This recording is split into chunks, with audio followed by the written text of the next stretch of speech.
The only time you will be seen is if you move into the screen. Next year, maybe. Next year. You're live. So, thank you for coming. Okay. Now, this talk is basically on mostly the most recent paper I have. It's also, goes over some of the previous work, and it's basically has to do with behavior of the quasi-dystrophic model. Now, it's a kind of work that actually raises more questions than it answers, and that's the reason why I guess some guy in my external review said my work is significant but not groundbreaking. So, groundbreaking is when you have more answers than questions, but either more questions than answers, then people get funny about it. So this is background literature. A lot of what I'm going to talk about is in previous papers, and also most of it is in the most recent paper, and then these are the other papers. This is the outline. So what I'll do is first I'll give some explanation of what's going on with the case of two-dimensional turbulence. So I'll explain how the whole thing looks in two-dimensional turbulence. And then we look at the QG model. So the QG model is a generalization in which it's kind of like a model in which you have a fluid which is almost two-dimensional, but not exactly two-dimensional. And then from the QG model, you can have a multi-layer in which you have basically multiple layers of 2D equations, or you can even reduce the simplest case where you have a two-layer model in which you only have two layers. So the two-layer model is really as close as you can get to the two-dimensional model.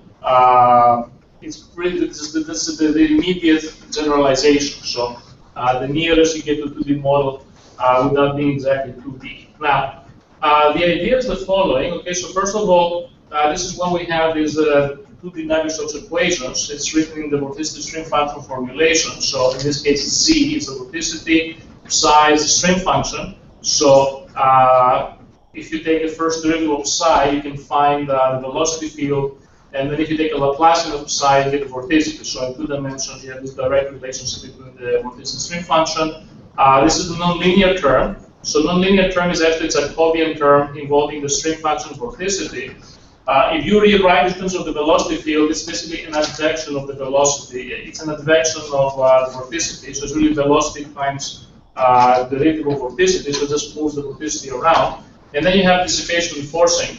Now, for the dissipation, for reasons we'll explain later, you have two dissipation terms. You have a dissipation term that operates on big wave numbers, okay? And then you have another one with small wave numbers. So you have two sinks at small and large scales. And then forcing is how you steer up the system. So you're forcing the system at some wave number, which we call the forcing wave number. So you steer it up, and then it kind of balances out with dissipation. It reaches a steady state, and then you want to look at the steady state. Now, one of the things that people know about this is it has two conservation laws. Okay, so it conserves energy, which is the velocity squared. And using integration by parts, you can move the derivative over and write as a product of stream function and vorticity. So you have a minus sign from integration by parts. And then you also have vorticity, you have what's called Enstrophy, which is the square of the vorticity. So both of these are conserved by the nonlinear term. Okay, but of course, dissipation term is going to chew up some energy vorticity, Enstrophy, and the forcing is going to insert them. Now, what you do is you look at the distribution of energy and Enstrophy per wave number. So that's called the energy spectrum and the potential Enstrophy spectrum. And the way you define the spectra is basically you see how much energy is due to wave numbers, let's say from 0 to k. Okay? And then you look from, and that is what's called the cumulative spectrum. And then if you differentiate with respect to k, that gives you sort of the energy density that originates from wave number k. So here this is a filtering transform. So you start with some field and you truncate all wave numbers greater than k. So you just keep the part that uses wave numbers less than k. Let's say you multiply two of these things, just like you multiply them here and here, but you multiply the filtered versions, that defines a product. Okay, it's an inner product. And now this inner product, if you use, and also there's a gradient. Okay, so you have the inner product, so the integral now here, that will give you the cumulative spectrum, and then when you differentiate with respect to the wave number, that will give you the spectrum density. So now if you take spectrum density using psi and z, that will give you the density of energy, so you know how much energy basically comes from wave number k, and then that will give you, if you multiply z and z, that will give you how much entropy comes from wave number k. Now, corresponding conservation laws basically say that the rate of change by which this spectra changes, well, you have some input from the forcing, so the forcing contributes a positive term, dissipation will contribute a negative term, and now this is basically the PE is what we call the flux, okay? So PE tells you how much energy is being transferred from the interval 0k to the interval k infinity. So how much energy passes through the wave number k in the direction from 0 to infinity. So now the derivative of that basically gives the transfer function. It tells you, the rate of change of energy at the wave number k. So that's the conservation laws for energy entropy. Now, if you do the integral here from 0 to infinity, what happens is this term basically becomes 0, and that's the reason why we have conservation of energy entropy. And of course, this will give you something else. Now, the main result for two-dimensional turbulence, which goes back to one of my earlier papers, is that these fluxes satisfy this inequality. Okay, and this inequality is very easy to prove. It's almost trivial. Okay, and this inequality actually gives you restrictions. It tells you, for example, that for large wave numbers, if this is constant, then the energy flux has to vanish with 1 over k squared. So it puts a restriction on the energy flux when the wave number is large. Now, the way you get this inequality in 2D is as follows. Okay, so you make the assumption that the system is in steady state. Okay, so steady state means you assume these derivatives are 0. So the spectrum has statistically settled down. Okay, so you talk about ensemble average, where you take multiple histories and you average the ensemble of all histories. So you assume the time derivatives are 0. Then you assume basically that these things have reached some kind of balance. Okay, and then you're looking at wave numbers where the forcing is 0, because the idea is you're forcing at some wave numbers, but then you're looking at what happens at wave numbers where you're not forcing the system. So these wave numbers are 0, so you just have these two terms remaining in the equations, and from those two terms, you basically get these integrals. Okay, so you can get the energy flux as an integral of a dissipation spectrum. You can get the entropy flux as an integral of the entropy spectrum, and then from here you can derive the inequality. What will happen is that you can prove that for 2D Navier-Stokes, the dissipation spectra have this very simple relationship. Okay, so dg is just k squared times dE, and then from this relationship you can prove that basically the thing that's being integrated here is always negative. So you have this guy written as k squared minus q squared, and since the q in the integral is always bigger than k, this contribution is always negative, and you get inequality. Okay, so it's a very simple argument for 2D Navier-Stokes. Now, what will happen later, of course, is the idea is that it's completely non-trivial when you look at the QG model, like the two-layer model or multiple-layer models. This becomes completely non-trivial there. Now, the implication of this, of course, it relates with Krachnan theory. So back in '67, Krachnan proposed that similarly to three-dimensional turbulence, with the two-dimensional Navier-Stokes, you have entropy and energy cascade. Okay, so he argued that there's going to be if you force a system at wave number kf, there's going to be a transfer of entropy from kf towards larger wave numbers. It's going to form a cascade of entropy, which will give you a k-3 spectrum with some logarithmic correction. And then he argued the energy is going to get transferred towards large wave numbers, and it will give you what he called an inverse energy cascade, in which the energy goes in this direction towards small wave numbers, and will form a spectrum that scales as k-5/3. Now, this guy is the epsilon and eta. These are the fluxes of energy and entropy. So the epsilon tells you how much energy is sort of passing through as you move towards small wave numbers, and the eta tells you how much entropy is passing through this way. Now, this, of course, is analogous to what happens in 3D turbulence. In 3D turbulence, you have an energy cascade, but the energy cascade in 3D turbulence goes from small wave number towards large wave number. Now, the reason why Krachnan made this proposal is actually there's a mathematical result behind this. So what he noticed is that with Navier-Stokes, you have what's called detailed conservation of energy and entropy. So because the equation is quadratic, so you have a quadratic nonlinearity, what happens, you can ask the question, for example, wave number k, how much energy is wave number k receiving or losing due to interaction with wave number p and q. Okay, and then you have a function t, k, p, q that tells you how much that is. So now, if you take those three wave numbers by themselves, what will happen is, if you ask the question between the three wave numbers, how much energy is sent or received by wave number k from the other two, and then the same question with p and q, now if you add all three together, you get 0, which means that these three wave numbers basically will be exchanging energy between themselves. They're redistributing it, but inside that interaction, they have what's called detailed conservation.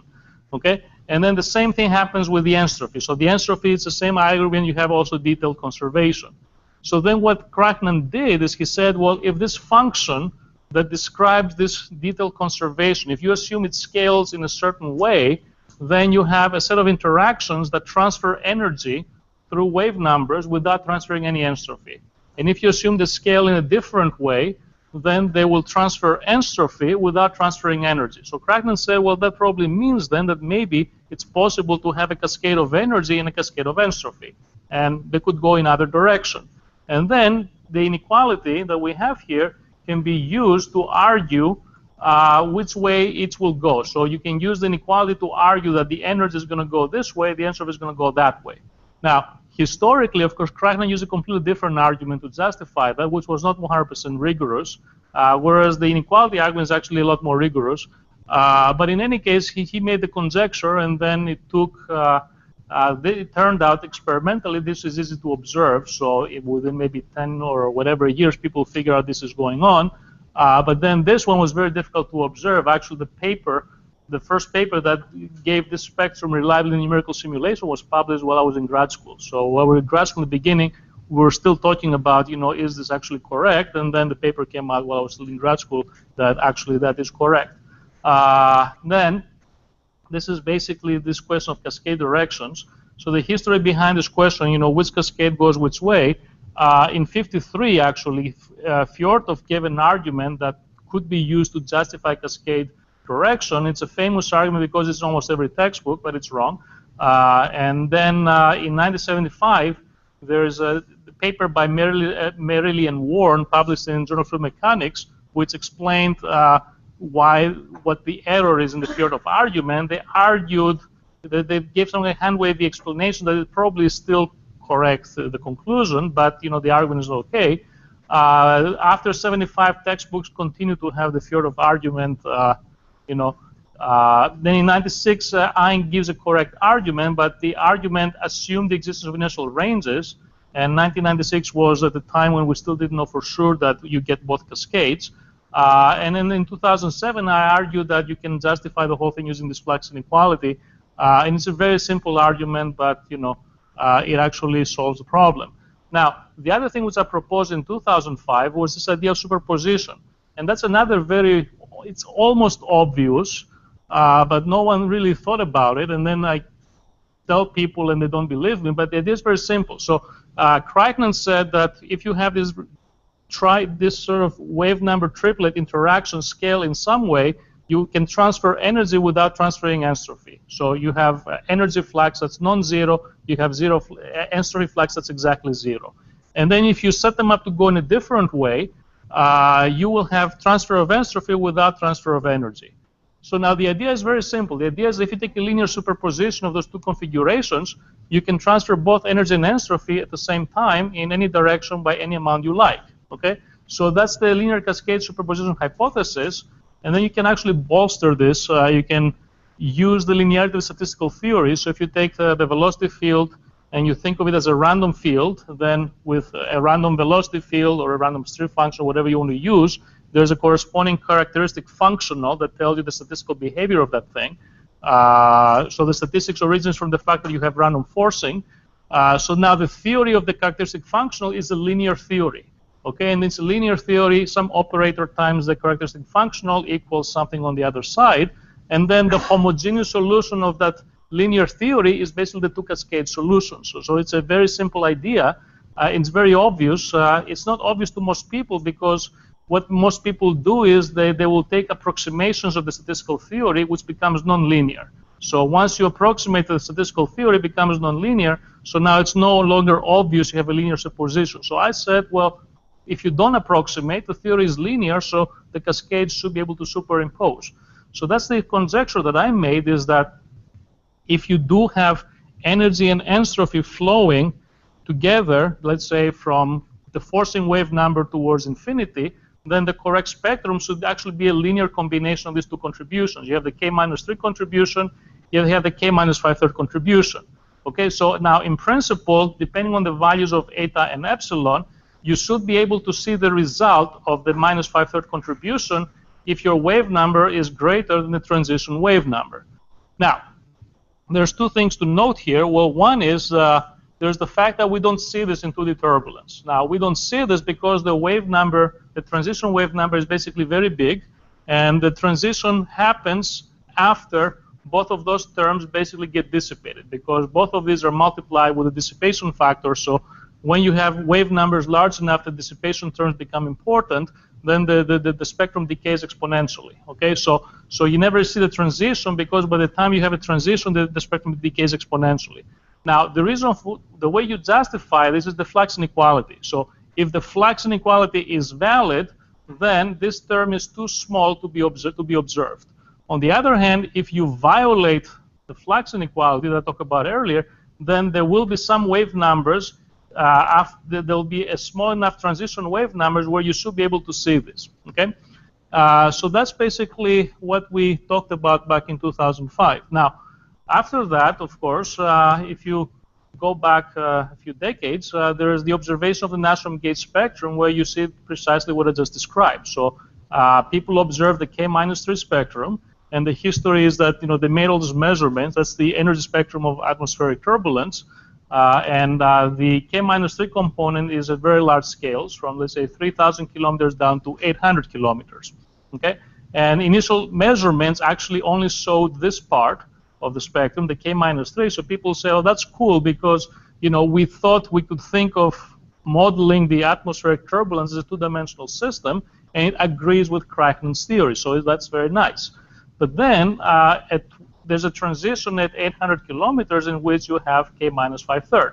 And people normally wouldn't be unhappy about this, because, for small enough scales, you have, the atmosphere is three-dimensional, so you should see the three-dimensional spectrum, which would be a k-5/3, and an energy cascade going this way. The problem is that transition happens at a length scale in which the atmosphere is still mostly two-dimensional. Okay, and that became the paradox. How do you justify the fact that transition happens here?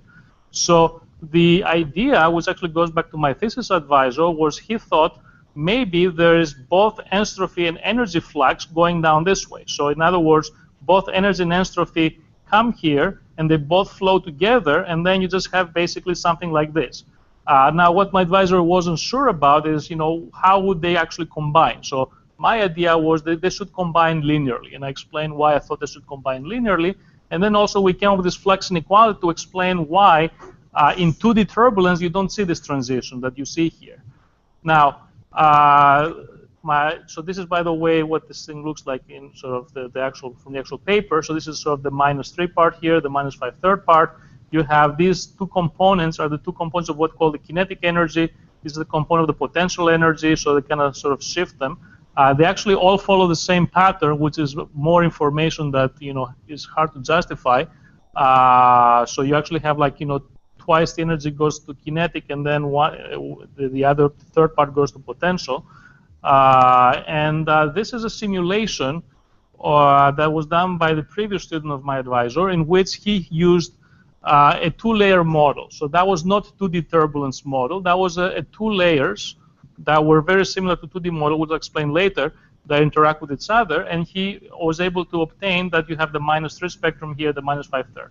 Okay, so now, in the context of what I came up with afterwards, the idea is that this model obviously has to violate the Flex inequality. So Flex inequality is valid for the 2D Navier-Stokes. Well, it shouldn't be valid for this model. But now there's a question, why? How do you prove it? How does it happen? Okay, so so I guess some more comments here is this is the forcing range. So this is where you actually force the system. So this actually is a little steeper. This is outside of the forcing range. So this is actually where you see the -3. And then here's where you see the transition to the -5/3 slope. Okay. Also, and I don't show the picture here, They also did measure both the energy and the entropy flux in the simulation, and they explicitly actually show that the energy flux is indeed big enough to have a transition. So there's actually, in one of the measurements, really confirms the fact that this flux inequality is violated in this model. So now this is what this model looks like in general. So the general idea is that you just have equation that looks just like the Navier-Stokes in 2D, okay, sort of similar setup. This is what now called the potential vorticity, dissipation term, and forcing terms. Now let's assume in general dissipation terms is some operator times a stream function, and let's assume in general that potential vorticity has some linear relationship with the stream function. Okay, this is the most general setup. Now this is going to be the spectrum of the operator you have here, that is D. And now there's two ways you can set the problem up. One is what we call stream function dissipation, in which for the dissipation term you assume that it is some operator times the stream function of the same layer. So in other words, for every layer, you assume that the dissipation term depends on the stream function at that layer only. And then you can have what's called the symmetric stream function dissipation, in which you also assume the operators are the same. Now, given this setup, now certain things happen.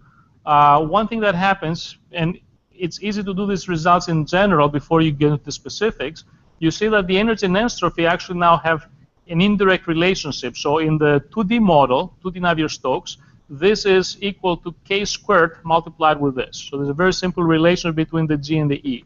Now this simple relationship is no longer here. Okay, they have indirect relationship through this C. And the dissipation terms also no longer have a simple relationship. It used to be that the sum of all the dGs should be k squared times dE, which is how we get the flux inequality. Well, this is no longer true anymore.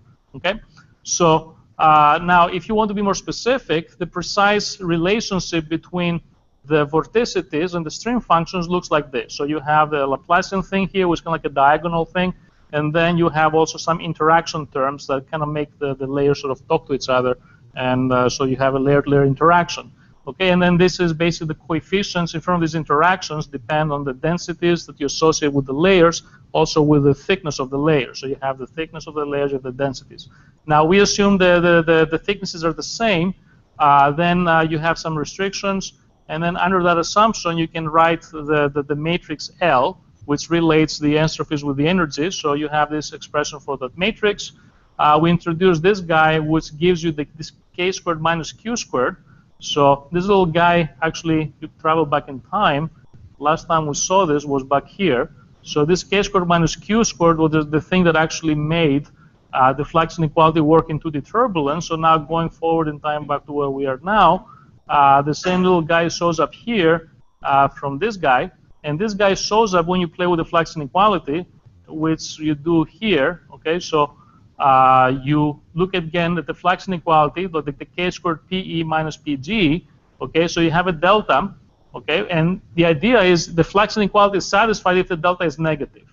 Now we can prove for the general model using arbitrary number of layers that if every layer has the same dissipation operator, and it's a stream function dissipation, which means every layer uses the stream function of that layer, and all the operators are the same.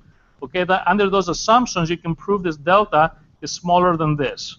And now what happens here, that this D is positive, the U is positive, and this gamma is negative, because this gamma is that k squared minus q squared guy. Okay, so as a result, the whole thing is negative. Okay, so then if you use the same dissipation for all layers, flux inequality is satisfied, so you don't see a transition. So you should not see any transition from -3 to -5/3. So the other thing, and that is basically the first result. So I was able to prove this.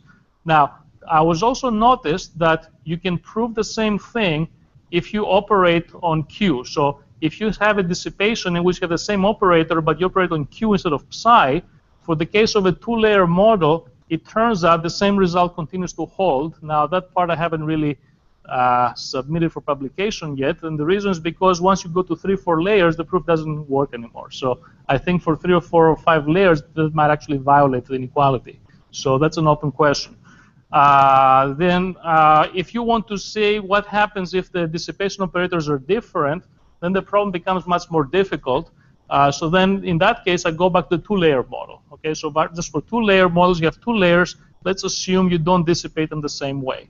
Now, for the two-layer model, basically, it originates from three equations. You have two vorticity equations, which basically are two layers that you place, at the lower and upper layer. Like, let's say, 250 atmosphere. No, 250 is the one at the top, and then 750 is the one at the bottom. These are, by the way, off by a factor of 1,000. Sorry about that. I have to fix this. This is 0.25. This is 0.75. So I was thinking about, I think these are called bars or millibars or whatever. Anyway, so you have something like this, and then you put the temperature equation in the middle between the two layers, okay? And then this is the three equations.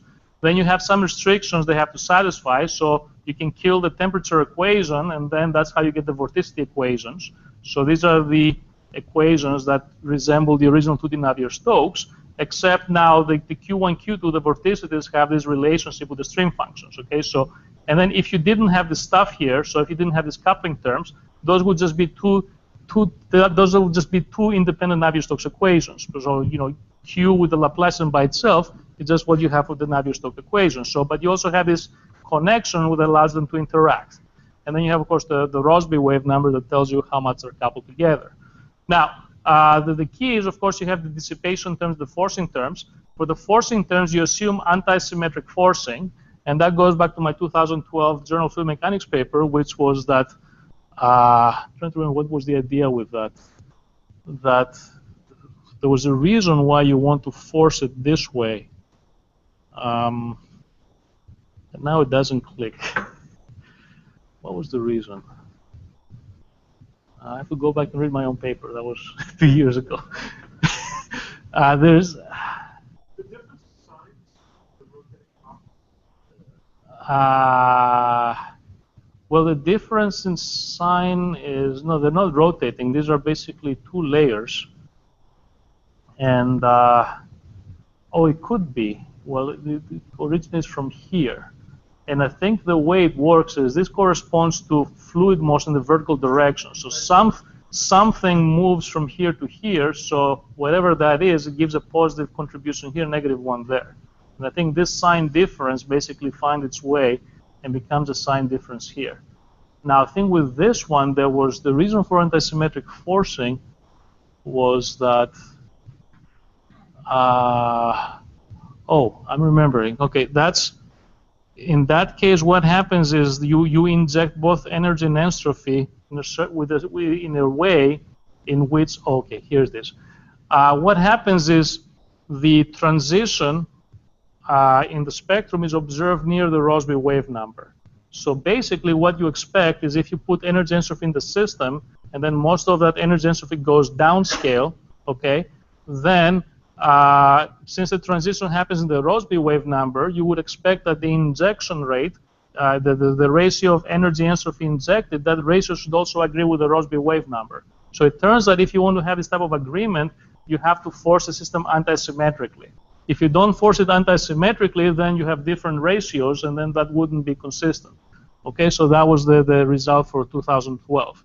But of course, that assumes that most of the energy will actually go downscale as opposed to being dissipated where it is. Okay, so there's that assumption in there. Now, so that's the explanation for that. Now, the key idea here is the dissipation terms. Okay, so you have, of course, the small scale dissipation. So Laplacian on psi1, Laplacian on psi2. So you hyper Laplace it to make it more potent. Then this is the Ekman term, which is what corresponds to friction at the lower level interacting with the ground. Okay, and that friction basically dissipates small wave numbers, whereas this guy dissipates large wave numbers. Now, there's two things that I do differently. One is that typically people use psi2. Instead, going back to a paper in 1980 by Solomon, he had this idea of putting this in a different layer called the surface layer, which is below the second layer. So you have the first layer, second layer. Now put this term below that layer. So in other words, use a psi-s, which is extrapolated from psi2 and psi1. Okay? And then the other idea which I introduced is introduce a symmetry in this dissipation. So make this stronger than that. So put n plus something here as opposed to have them both be equal. Okay, so this is the general setup. Now, if you use that, of course, now this is the rest of the story here. This is the matrix that gives the dissipation operator that results from this choice of dissipation terms, and then this is what the things look like. And this is, of course, this is the matrix that has the interaction between the relationship between the vorticities and the stream functions. Okay, so this is the linear transformation that relates to in spectral space.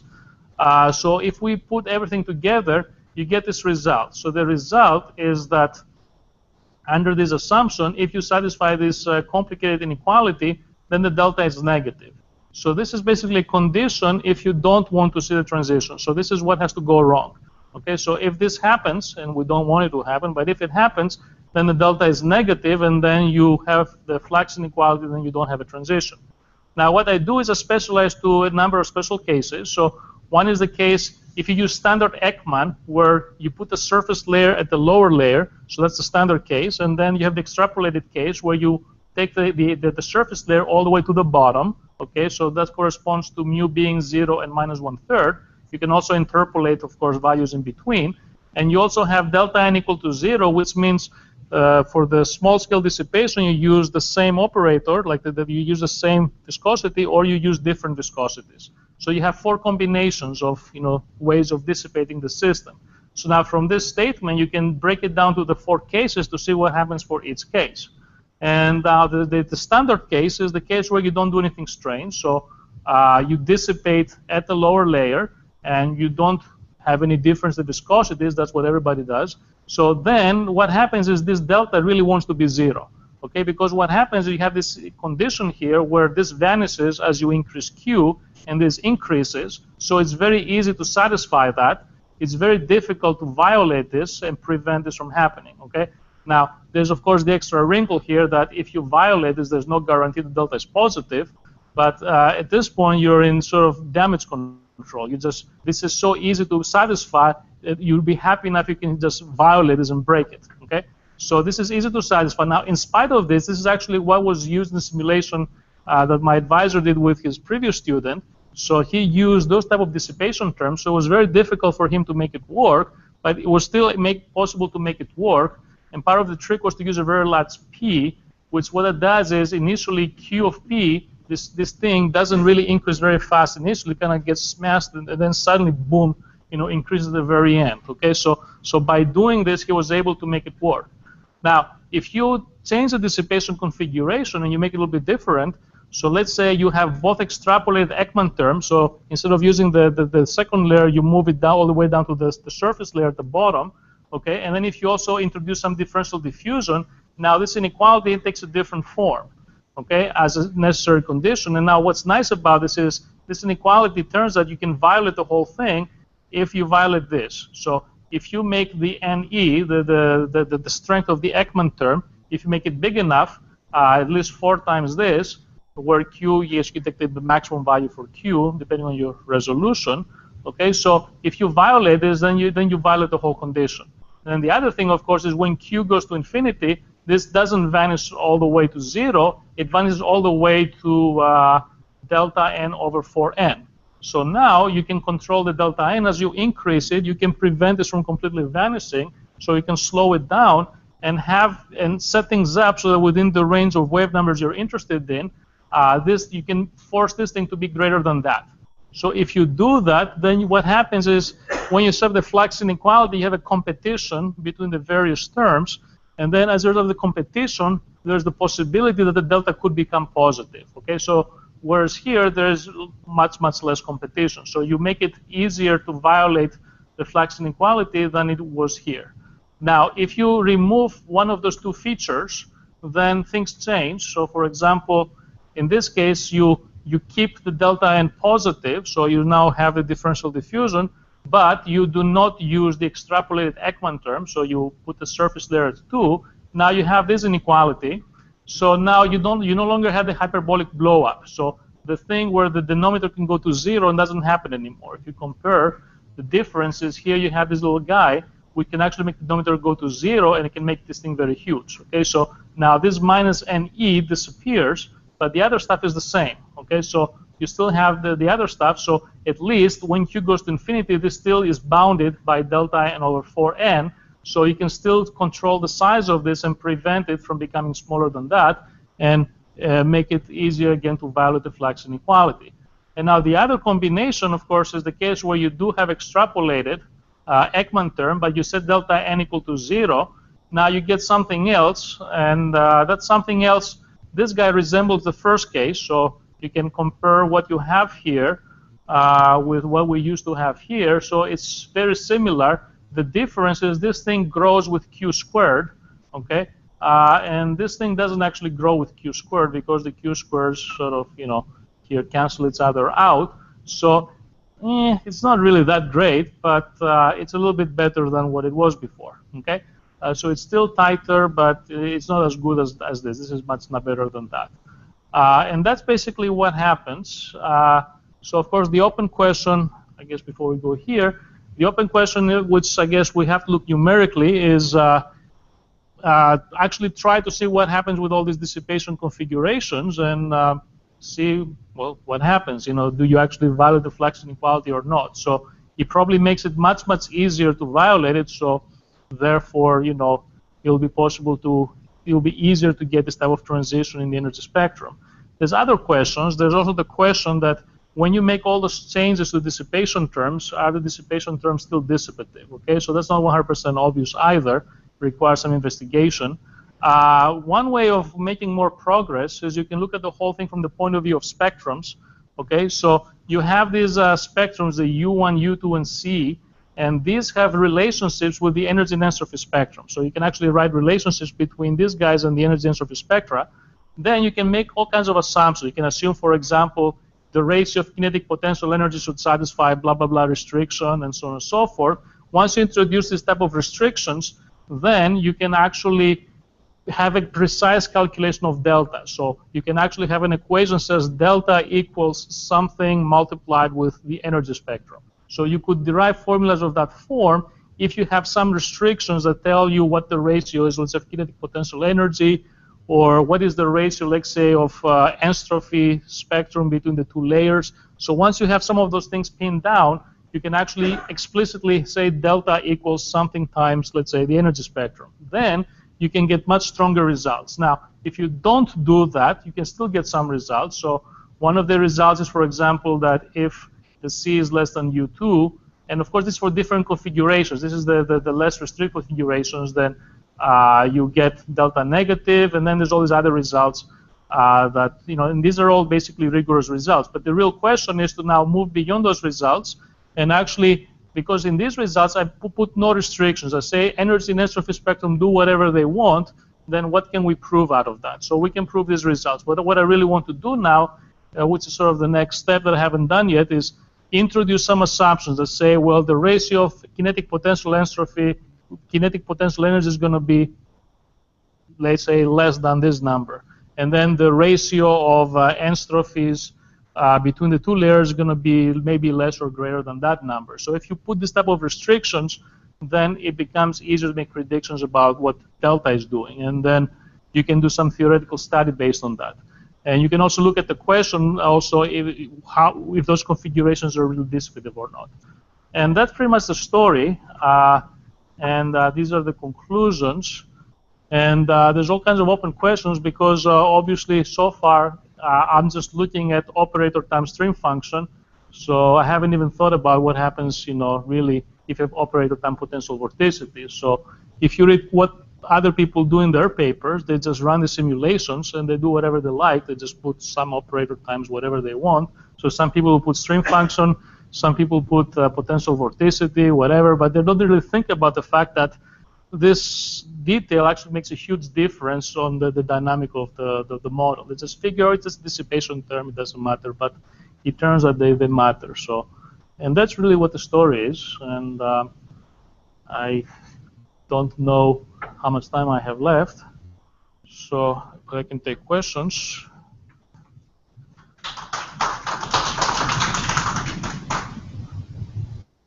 Any questions?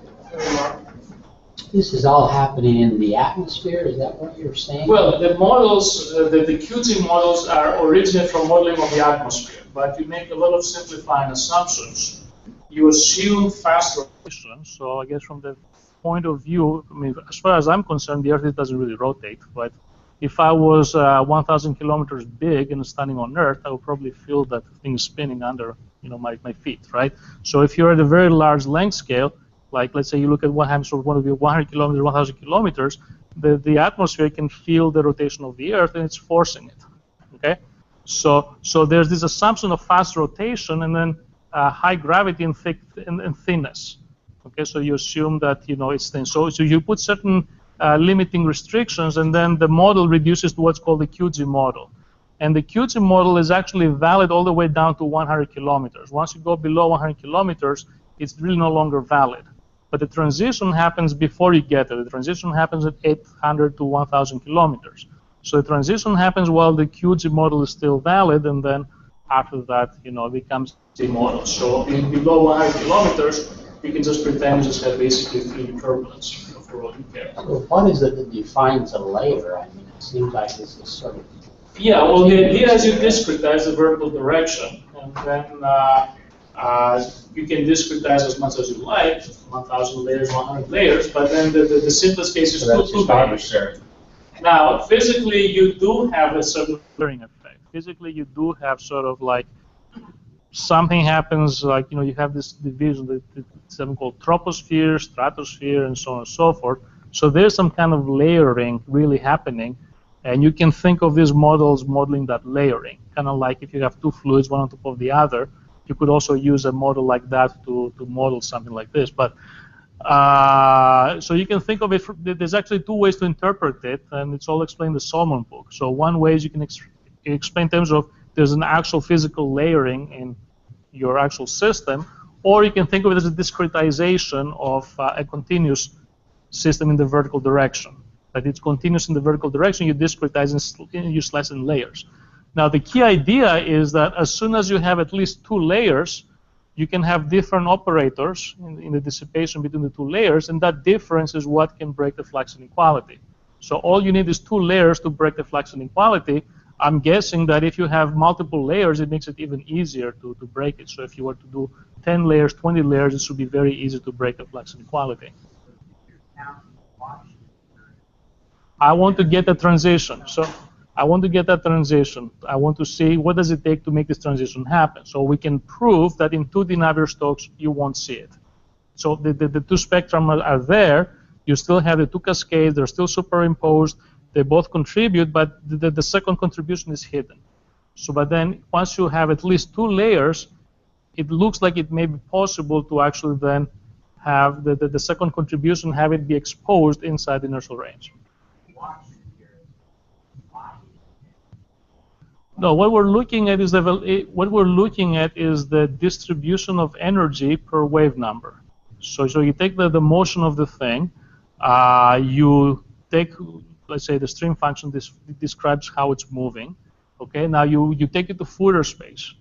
Okay, and then every wave number makes a contribution to the energy. So it's kind of like the Parseval theorem. You integrate, let's say, the square of a function, you integrate over, the space variable. Well, the same integral over the wave number gives you, adds up the same thing. So you can think of every wave number as making some contribution to and then the spectrum tells you that the density, how much energy comes from each wave number. So you look at this energy spectrum, and then the idea is that this energy gets transferred from wave number to wave number. So you force the system at some wave number k, but then that energy, for example, will then move to some other wave number where it gets dissipated. Okay? Yeah. Oh, this is for to say hi here. Yeah. Well, here's what we have. What we have is this is 2D Navier-Stokes. Well, that's the other controversy.